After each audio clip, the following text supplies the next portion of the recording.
முதலிரவில் செல்வி தன் கணவனின் பர்ஸை திறந்து பார்த்தாள். அதில் தன்னை விட அழகான ஒரு பெண்ணின் புகைப்படம் இருந்தது.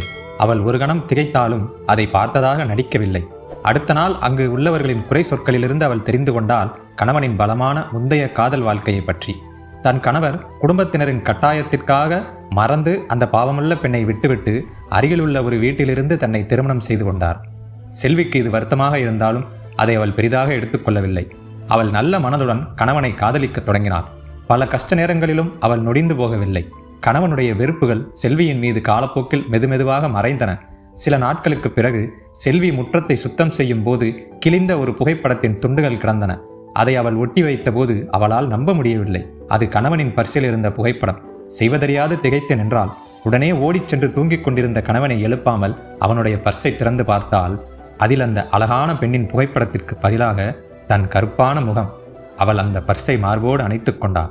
தன் அன்பு வெற்றியடைந்த எல்லையில்லா மகிழ்ச்சியில் திளைத்தாள். காதலை வலுக்கட்டாயமாக பெற முடியாது. அது மனதில் உணர்ந்து கொள்ள வேண்டிய ஒன்று.